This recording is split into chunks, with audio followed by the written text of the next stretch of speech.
Cos'è Lactobacillus bulgaricus? Lactobacillus bulgaricus è il nome comune di Lactobacillus delbrueckii e sottospecie bulgaricus. È un tipo di batterio noto per la sua capacità di convertire chimicamente il lattosio, uno zucchero nel latte, in acido lattico.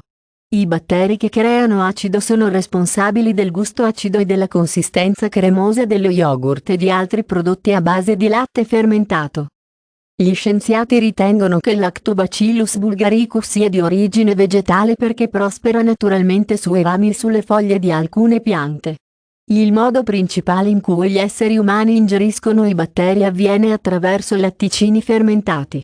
Questi includono yogurt e formaggi come mozzarella, provolone, parmigiano, romano e svizzero.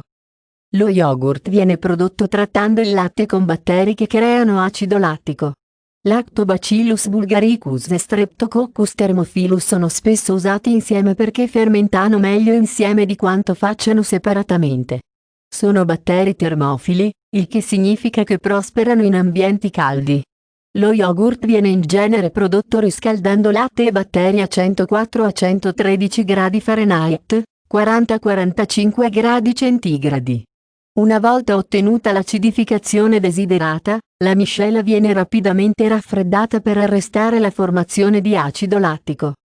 Le reazioni chimiche indotte dalla fermentazione causano la coagulazione o il raggruppamento delle proteine del latte.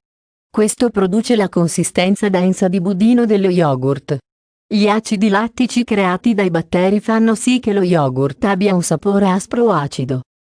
3 batteri Lactobacillus bulgaricus, Streptococcus thermophilus e Lactobacillus helveticus sono comunemente usati insieme per produrre mozzarella, provolone, parmigiano, romano e formaggi svizzeri.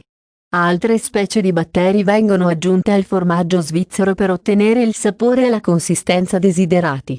Esistono molti metodi per la produzione di formaggio, in generale, tuttavia, una miscela di latte e batteri viene riscaldata per raggiungere il livello di acidificazione desiderato. Un enzima chiamato caglio, o chimosina, viene aggiunto per convertire il liquido in una consistenza semisolida. I solidi o la cagliata vengono drenati e ulteriormente trattati per diventare formaggio. Il tratto gastrointestinale umano, o intestino, è popolato da batteri benefici chiamati probiotici che convertono chimicamente gli zuccheri e altri carboidrati in acidi. Questo ambiente acido scoraggia la crescita di batteri malsani che causano malattie. Il Lactobacillo bulgarico è un probiotico transitorio. Non risiede permanentemente nell'intestino, ma avvantaggia l'ambiente dell'intestino mentre attraversa il sistema gastrointestinale. Si ritiene che il Lactobacillus bulgaricus allevi l'intolleranza al lattosio, che è l'incapacità di digerire il lattosio, lo zucchero presente nel latte e nei prodotti derivati dal latte. Nell'intestino, il lattosio viene metabolizzato da un enzima chiamato lattasi. Le persone con un deficit di lattasi manifestano sintomi gastrointestinali, come diarrea, crampi e gonfiore, dopo aver ingerito il lattosio. Poiché il Lactobacillus bulgaricus abbatte anche il lattosio, i batteri possono alleviare o ridurre questi sintomi nelle persone intolleranti al lattosio.